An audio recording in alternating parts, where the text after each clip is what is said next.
कहानी की शुरुआत में हम कुछ अमरीकी फौजियों को देखते हैं जो एक खास मिशन पर जा रहे थे। चारों ओर सन्नाटा था, पर अचानक उनकी नजर एक आदमी पर पड़ी जिसके पास एक बॉम्ब था। उन्होंने तुरंत उसे घेर लिया और कुछ ही पलों में उसे गोलियों से भून दिया। इसके बाद फौजी जेक ने कर्नल मेसन को उस आदमी और बॉम्ब की खबर देकर बॉम्ब को डिफ्यूज करने की इजाजत मांगी। हालांकि मेसन ने उसे इजाजत नहीं दी, लेकिन जेक ने फिर भी बॉम्ब की तार काट डाली। उसी पल वहाँ एक दूसरा बम धमाका हुआ जिसमें कई फौजी मारे गए। जल्द ही चारों ओर से आतंकी बाहर आए और उन्होंने अमरीकी फौजियों पर गोलीबारी शुरू कर दी। चारों ओर अमरीकी फौजी मर रहे थे और अब सिर्फ जेक और मेसन ही जिंदा बचे थे। अचानक जेक को भी गोली लगने वाली थी, पर मेसन ने ऐन वक्त पर उसकी जान बचाई। तभी वहाँ एक हेलीकॉप्टर आया और उन्हें सुरक्षित जगह पर ले गया। इस घटना के 5 साल बाद जेक अब एक आम आदमी की जिंदगी जीने की कोशिश कर रहा था। उस घटना का जेक के दिमाग पर बहुत गहरा असर हुआ था, जिस वजह से उसे हर रोज काफी दवाइयाँ लेनी पड़ती थी। अब वो अर्ल नाम के एक आदमी की दुकान में काम करता था और शाम को अपने परिवार के साथ समय बिताता। वो अपने बेटे सैम से बहुत प्यार करता था। अगले दिन जब वो काम पर गया तो उसने देखा कि कुछ मुश्तंडे अर्ल से पैसे वसूलने आए थे। जब जेक ने उन्हें चुपचाप बाहर निकल जाने को कहा तो उनके लीडर फ्रेश ने अपने गुंडों के साथ उस पर हमला कर दिया। लेकिन जेक कोई नौसिखिया थोड़ी था, उसने बड़ी आसानी से उन सबको धूल चटा दी। आखिरकार फ्रेश बदला लेने की धमकी देकर वहाँ से चला गया। इसके बाद जेक को अपने परिवार की चिंता हुई तो उसने ग्रेस को फोन करके सब कुछ बताया, पर ग्रेस कहने लगी कि उसे खुद लड़ने की बजाय पुलिस को फोन करना चाहिए था। खैर, फिर शाम को जब वो घर लौटा तो उसने फ्रेश की गाड़ी देखी। तभी फ्रेश ने कहा कि मेरा बदला पूरा हुआ और तुरंत वहाँ से फरार हो गया। अब जेक तुरंत अपने घर में घुसा, लेकिन वहाँ का मंजर देखकर उसके पैरों तले जमीन खिसक गई। उसकी पत्नी और बेटे की लाश जमीन पर खून से लथपथ पड़ी थी और बेचारा जेक उसी वक्त फूट फूट कर रोने लगा। कुछ ही देर में पुलिस ने वहाँ आकर जेक से पूछताछ की,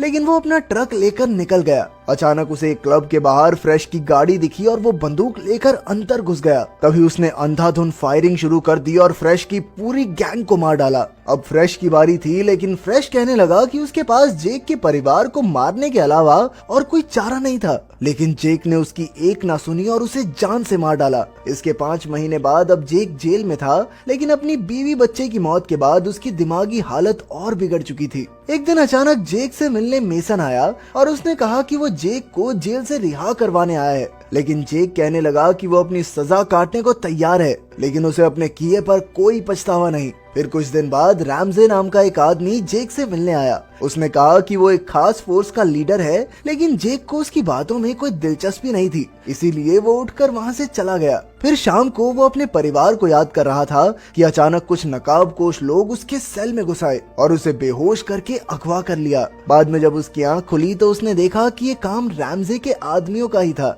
रैमजे ने कहा कि वो काफी समय से जेक पर नजर रखे हुए थे और वो चाहता था कि जेक उसकी फोर्स सेक्शन 8 के लिए काम करे। जेक को उसकी बातों में कुछ खास इंटरेस्ट नहीं था, लेकिन फिर रैमजे ने कहा कि तेरा बेटा तुझे एक हीरो की तरह देखना चाहेगा, एक कैदी की तरह नहीं। उसकी ये बात सुनकर जेक उसके साथ काम करने को राजी हो गया। इसके बाद रैमजे ने जेक को एक नया बैंक अकाउंट, घर, गाड़ी और एक झूठी कहानी दी, क्योंकि बाकी दुनिया के हिसाब से वो अब मर चुका था। फिर रैमजे वहाँ से चला गया और बाकी टीम ने जेक की परीक्षा ली। एजैक्स ने उसे धक्का देकर उस पर हमला करने की कोशिश की तो जैक ने भी डटकर उसका सामना किया और आखिरकार वो एजैक्स को एक पेन से हमला करके मारने ही वाला था कि अचानक उसके सामने उसके परिवार की झलक आ गई और वो वहीं रुक गया। कुछ समय बाद जेक और म्यूलर अपने पहले मिशन के लिए निकले। उनका मिशन था कैस्टिलो नाम के एक आदमी को मारना जो हथियार बेचने का गैर कानूनी काम करता था। अब वो काफी खतरनाक हथियार रशियंस को बेचने वाला था, लेकिन उन्हें इससे पहले ही कैस्टिलो और उसके आदमियों को मारना होगा।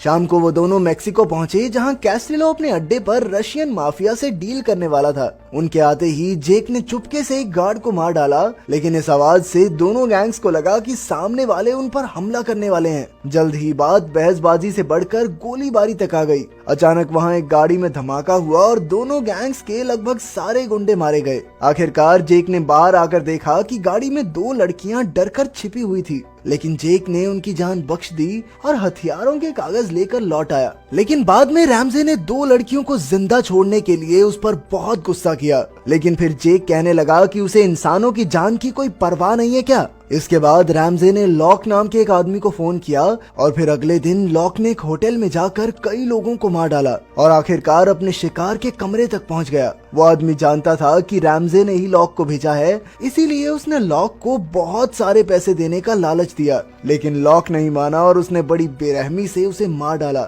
दूसरी ओर जेक शाम को म्यूलर के साथ एक बार में गया और उससे रैमजे के बारे में जानकारी हासिल करने की कोशिश की, लेकिन वो भी रैमजे की असलियत के बारे में कुछ नहीं जानती थी। बाद में रैमजे ने उन्हें एक नए मिशन पर भेजा जहां उन्हें कुछ खास जानकारी हासिल करके ग्राहम नाम के एक मंत्री को मारना था, क्योंकि उसने देश से गद्दारी की थी। उसके पास Z+ सिक्योरिटी थी, इसीलिए उन्हें बड़ी सावधानी से काम को अंजाम देना होगा। कुछ ही घंटों में वो सब ग्राहम के प्रोग्राम में भेस बदल कर पहुंच गए। म्यूलर ने छिपकर काफी गार्ड्स को मार डाला, लेकिन जल्द ही सिक्योरिटी को इसकी खबर लग गई और वो ग्राहम को एक वैन में ले गए। उधर म्यूलर ने ग्राहम के कंप्यूटर से खुफिया जानकारी हासिल की और इधर जेक ग्राहम के पीछे भागा, लेकिन वो वैन बहुत तेजी से निकल गई। वो किसी तरह शॉर्टकट लेकर पहाड़ी से छलांग लगाकर उनका रास्ता रोकने ऐन वक्त पर पहुंच गया। तभी एक गार्ड ने उस पर हमला किया, लेकिन जेक ने उसे मार डाला। अब वो ग्राहम का काम तमाम करने ही वाला था कि अचानक ग्राहम ने अपनी जान की भीख मांगते हुए कहा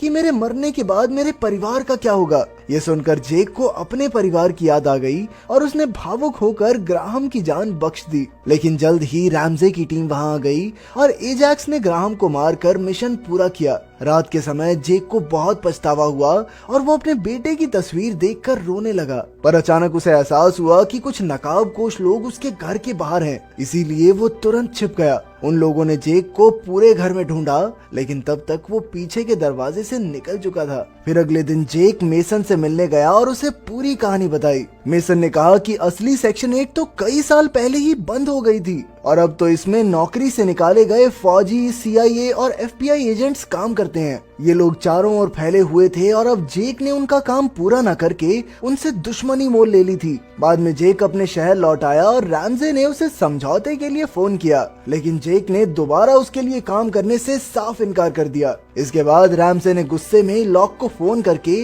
उसे जेक को मारने का मिशन दे दिया। खैर बाद में जेक की मुलाकात अपने बेटे के एक दोस्त से हुई और उसने बताया कि जेक की पत्नी और बेटे को मारने से पहले फ्रेश काले सूट पहने हुए कुछ एजेंट्स जैसे लोगों से मिला था, पर तभी अचानक लॉक ने वहां आकर उस पर गोली चला दी और जेक बच्चे को दुकान में धक्का देकर वहां से भाग निकला।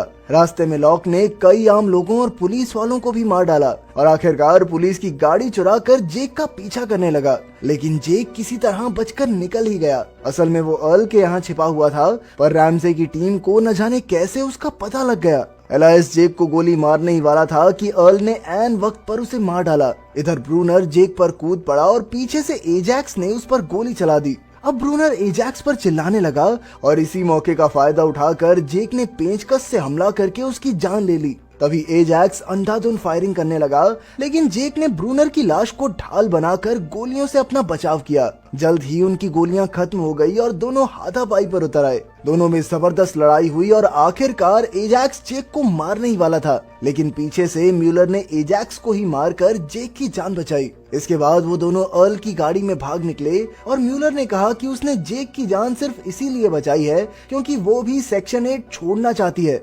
आखिरकार वो दोनों मोन्टाना के जंगलों में रैमजे की खोज करने लगे, लेकिन तभी अचानक किसी ने पीछे से हमला करके जेक को बेहोश कर दिया। बाद में जब उसकी आंख खुली तो वो रैमजे के अड्डे पर एक कुर्सी से बंधा हुआ था। असल में म्यूलर ने रैमजे के साथ मिलकर जेक को फंसाया था। तभी रैमजे ने एक और आदमी को अंदर बुलाया, लेकिन ये कोई और नहीं बल्कि मेसन था। जब जेक को पता चला कि मेसन भी रैमजे के लिए ही काम करता है तो उसके होश उड़ गए।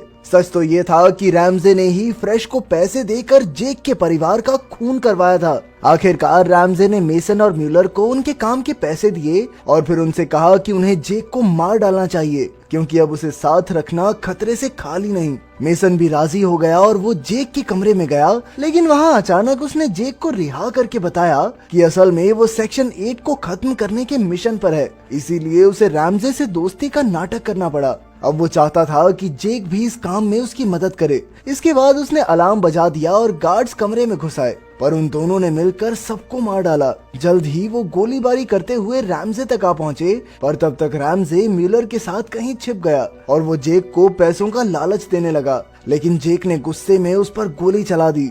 फिर रैमजे कहने लगा कि भाई मेरी कोई गलती नहीं है, ये सब मेसन का किया धरा है, पर जेक को उस पर यकीन ही नहीं हुआ। इन्हीं बातों में अचानक म्यूलर ने जेक पर गोली चला दी, पर तभी मेसन अपने दोस्त की जान बचाने के लिए बीच में आ गया। जेक ने तुरंत मेसन को बचाने की कोशिश की, लेकिन मेसन कहने लगा कि उसकी जान से ज्यादा जरूरी ये मिशन है, और कुछ ही पलों में उसने वहीं दम तोड़ दिया। अब म्यूलर ने फिर से उस पर हमला किया और दोनों में जबरदस्त लड़ाई शुरू हो गई। अचानक म्यूलर ने जेक के कंधे में चाकू घोंप दिया, लेकिन जेक ने इसी चाकू से उसकी हत्या कर दी। इसके बाद उसने बाहर निकलकर देखा कि रैमजे गाड़ी में भाग गया था। जेक भी उसके पीछे हो लिया और दोनों पागलों की तरह गाड़ी भगाने लगे। अचानक रैमजे का ध्यान भटका और उसका एक्सीडेंट हो गया। जेक उसके पास आया और रैमजे को गोली मारकर उसने मेसन के शुरू किए हुए इस मिशन को पूरा किया। फिर शाम को जनरल सेवॉय जेक से मिलने आया। असल में मेसन सेवॉय के लिए ही काम करता था। सेवॉय ने जेक की काबिलियत देखकर उसे पुलिस में नौकरी का ऑफर दिया,